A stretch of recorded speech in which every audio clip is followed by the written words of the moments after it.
रायजोफोर एम बाथा सारनि जेलनिफ्राय फैफिननायाव गोबां मानसिफोरा न'फारसे लोगो हमहैदों आरो गावनि केडारफोर गासैबो दा मोनसे गुबै खरस थांनो नागिरगासिनो दं आङो बर'फोरनि थाखाय मस्टलि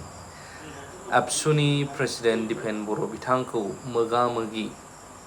मोनसे निउसावहाय इन्टारभिउ टाइप लादों दा बावहाय बिथांखौ गोख्रोङैनो सेबदों जे नोंथाङाबो जे दा BPF UPPL आरो बर'फोरनि खौसे जानायखौ बुंदों बै समावनो सुक्ति जाजेननायावनो मानो बेखौ रायलायाखैमोन मानो नोंसोर बर'फ्रा ज' जायाखै नैबे खोथाखौहाय सैथोयै कुइसन खालामदों आरो बिनि सायाव माखासे बिसयनि सायाव बिथाङा मा रिप्लाइ होलांखो नायनिफै পুনৰ গতিকে মানুহখিনিয়ে কথাটো চাব সেয়েহে মই আপোনাক কেইটামান প্ৰশ্ন সুধিব লাগিব মুকলিকৈ আপুনি এপছৰ সভাপতি হিচাপে যিটো আহ্বান জনালে তাৰপিছত হাগ্ৰামা মহিলাৰীয়ে হয় তেখেতে এগ্ৰি কৰিছে কৰাৰ পিছত তেখেতে এটা কথা কৈছে যে এপছৰ এই এপিলটো 2020 চনত কিয় নাহিল যেতিয়া BPF প্ৰথম স্থানত আছিল তাৰ পিছততো BPFক চেৰাই বড়ো আঞ্চলিক শক্তিক চেৰাই UPPL বিজেপিৰ লগত বহি হোটেল লিলিত খেদি ৰাতি মিত্ৰতাৰ পাশত আবদ্ধ হৈছিল তেতিয়া এপছুৱে আত্মনিয়ন্ত্ৰণৰ বাবে বড়ো ৰাজ্যৰ ৰাজনৈতিক অধিকাৰ সাব্যস্তৰ বাবে এই এপিল কিয় নকৰিলে তাৰ লগত মই জাষ্ট এড কৰিব বিচাৰিছোঁ এপছৰ এই এপিল কি প্ৰ UPPL নেকি হাগ্ৰামা মহিলাৰ সেই দাবীটো আমি অস্বীকাৰ কৰিব নোৱাৰোঁ আপোনাৰ মুকলিকৈ মই জানিব বিচাৰিছোঁ কথাটো সেইটো আকৌ মই অলপ ইতিহাসত যাব লাগিব 1993 যেতিয়া BSC চুক্তি হৈছিল সেই চুক্তিৰ সময়ত চানচুমা খুংগুৰ বিষ্ণুমিত্ৰী ডাঙৰীয়া তেওঁ তেতিয়া এপছৰ সভাপতি আছিল আৰু তাত বড়ো পিপল একশ্যন কমিটি BPSCও এটা আছিল যোনটো সেই টিমত আমাৰ কৰেন্দ্ৰনাথ বসুমতাৰী পিপল একশ্যন এপছৰ সভাপতি তেওঁলোকে আছিল যেতিয়া 93 BSC চুক্তি হ'ল চুক্তিৰ পিছতে সকলো ৰাইজে সেই সময়তো NDB আছিল BLT নাছিল ভলণ্টিয়াৰ ফ'ৰ্চ এটা টিম আছিল সকলো দল সংগঠন ৰাইজে আপিল কৰিলে যে চানচুমা খুংগুৰ বিষ্ণুমিত্ৰী BSCৰ চিফ হ'ব লাগে আৰু তাৰ নেতৃত্বত BSC যি এটা চুক্তি পালোঁ যি এটা বুজাবুজি এটা চুক্তি হ'ল য'ত নেকি ৰাজেশ পাইলট বা আন সকলোৱে সহায় কৰিলে কেন্দ্ৰীয় চৰকাৰ অসম চৰকাৰ আৰু আমাৰ এপছু নেতৃত্ব BPSC তো চানচুমা খুংগুৰ বিষ্ণুমিত্ৰীক নেতৃত্ব লৈ পেলাই আগবাঢ়িব লাগে তাৰপিছত যেনিবা ৰাজনৈতিক দল গঠন কৰা কথা আহিল দ্বিতীয় কথাটো হ'ল 2003 যেতিয়া BTC চুক্তি হ'ল BLT আৰু ভাৰত চৰকাৰ অসম চৰকাৰ নিখিল বড়ো ছাত্ৰ সন্থাই আমি সক্ৰিয়ভাৱে আমি সমৰ্থন দিলোঁ সকলো দল সংগঠনে মিলি হাগ্ৰামা মহিলাৰী ডাঙৰীয়া ইণ্টাৰিমৰ চিফ হ'ব লাগে সকলোৱে সমৰ্থন কৰিছে এপছুৰ মানে পোনপটীয়া মানে ডাইৰেক্ট তাত সমৰ্থন আছে BLT এপছু মিলি পেলাই সেই সময়তো বিভিন্ন দল সংগঠন আছিল কিন্তু আমি একত্ৰিতভাৱে হাগ্ৰামাক সমৰ্থন দিছোঁ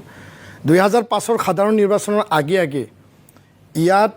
যি এটা দায়িত্ব গ্ৰহণ কৰিছিল যে চানচুমা দাক চিফ বনাব লাগে চুক্তি ৰূপায়ণ কৰিব লাগে 2003 আৰু 5 হাগ্ৰামা মহিলাৰী ডাঙৰীয়াক আৰু BPPF সেই সময়ত যি সহায় কৰিছিল সহযোগিতা কৰিছিল পোনপটীয়া আমি সমৰ্থন দিছিল 2020ত সেইটো একে পলিচি একে মানে ফৰ্মুলাত আমি সহায় কৰিছোঁ আমি কোনো কাকো অন্যায় কৰা নাই হাগ্ৰামা মহিলাৰী ডাঙৰীয়াক যি সময়ত আমি সমৰ্থন জনাইছোঁ চানচুমা খুংগুৰ বিষ্ণুমিত্ৰী ডাঙৰীয়াক যি সময়ত আমি সমৰ্থন জনাইছোঁ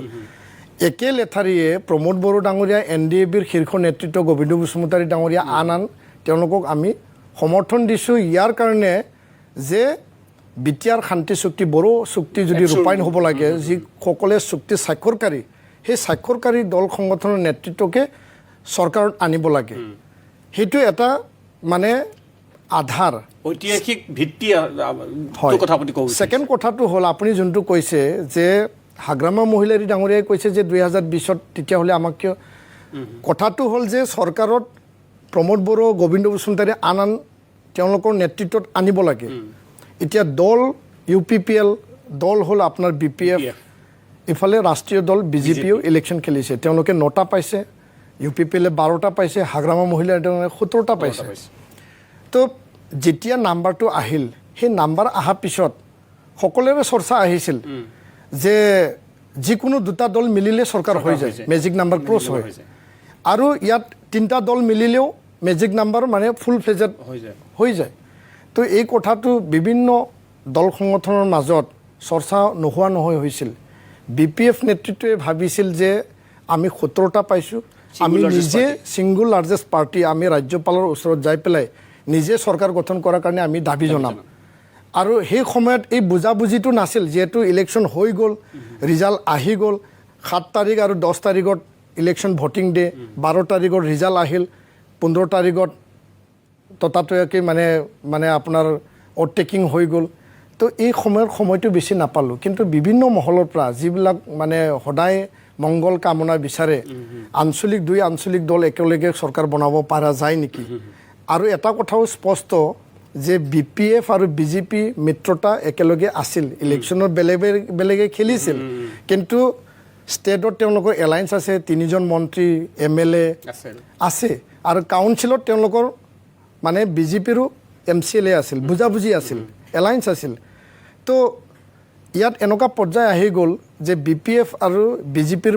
মাজত ষ্টেটত এলায়েন্স আছে, কাউন্সিলত বেলেগে ইলেকশ্যন খেলিল। UPPL নতুনকৈ চুক্তি কৰি আহি পেলাই UPPL দলত যোগদান কৰি প্ৰমোদ বড়ো আন শীৰ্ষ নেতৃত্বে তেওঁলোকে ইলেকশ্যনত অৱতীৰ্ণ হ'ল। তাৰপিছত চৰকাৰ কাৰ লগত গঠন কৰিব, ৰাইজে বিচৰা, ৰাইজৰ যি আকাংক্ষা, যি এছপিৰেশ্যন, এইটো ফুলফিল কৰিব লাগে। তাৰ কাৰণে প্ৰমোদ বড়ো ডাঙৰীয়াৰ নেতৃত্বত এই চৰকাৰটো গঠন কৰিলে BJPয়ে। মই এনেকুৱা বুজি পাওঁ। মই হয়, আপোনাৰ এটা কথাত একদম ৰাজনৈতিক বা ঐতিহাসিক ভিত্তি আছে, মই একমত। আপুনি যিটো চানচুমা সংঘৰ বিস্মৃতিৰ কথা কৈছে, BC হাগ্ৰামা মহিলাৰীৰ কথা কৈছে, সেইটো সময়ত এপছুৱে যথেষ্ট মানে যোনে চুক্তি কৰিছে, যাৰ নেতৃত্ব হৈছে, তেওঁকেই শাসনৰ মূল বাঘজৰীডাল দিয়াৰ পোষকতা আপছুৱে কৰিছে, আৰু সেই আধাৰতেই 2020 চনত কৰিছে। কিন্তু মই জানিব বিচাৰিম যে সেইটোত আপোনাৰ লগত মই একমত যে তাত এটা ঐতিহাসিক ভিত্তি আছে, কিন্তু সেই সময়ত আপোনালোকে এই ৰোলটো প্লে কৰিছিল নেকি, বা কিয় কৰা নাছিল, বা হৈছিলে নেকি যে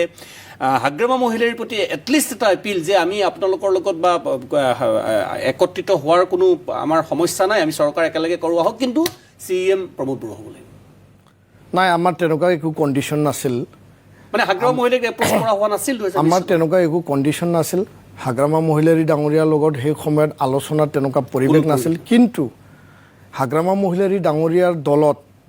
এপছুৰ পৰা যোৱা বা BLTৰে কিছু নেতৃত্ব আছে, যিবিলাকে সদায় এনেকুৱা মানে ভাল হোৱাটো সদায় বিচাৰে, মংগলৰ কথাটো তেওঁলোকে সদায় পাতে, বুজাবুজি কথা, একত্ৰিত কথা, বা যিবিলাক ঘাত প্ৰতিঘাত, যিবিলাক সংঘাত দ্বন্দ্ব, এইবিলাক পাহৰি পেলাই আমি এটা নতুন বড়োলেণ্ড বা BTR আমি আগবঢ়াই নিব লাগে, এই কথাটো যিসকলে সেই সময়তো আমাৰ লগত পাতি আছিল, বৰ্তমান লগতো আমাৰ লগত পাতে। দল বেলেগত থাকিব পাৰে, কিন্তু তেওঁলোকৰ দলতো বা UPPL দলত বা আন দলতো আমাৰ লগত সদায় আমাক মানে শুভাকাংক্ষী হিচাপে তেওঁলোকে থাকে। সেই মানুহখিনিয়ে সেই সময়ত নোকোৱা নহয় কৈছিল যে কিবা কাৰণত দুই আঞ্চলিক দলে চৰকাৰ গঠন কৰিব পাৰে নেকি, আৰু BJPয়ে সহায় কৰিব, আগতেও সহায় কৰিছে, BPFৰ লগত আছিল, তো এতিয়াও সহায় কৰিব। সেই কথাটো লৈ পেলাই কিছু তেওঁলোকৰ নেতৃত্বই আলোচনাত মানে নিজৰ মাজত আলোচনাত তেওঁলোকে প্ৰসংগক্ৰমে ওলাইছিল। কিন্তু সময় ইমানেই কম আছিল যে ইয়াত টানাটানি হৈ গ'ল, লিলি হোটেলত আহিল, ইয়াৰ পৰা অভাৰটেকিং হৈ গ'ল। সেই পৰিস্থিতিটো এটা সুকীয়া আছিল। কিন্তু আমি সদায় এইটোৱে বিচাৰিছিলোঁ যে চুক্তি স্বাক্ষৰকাৰীৰ নেতৃত্বৰ এটা চৰকাৰ হওক।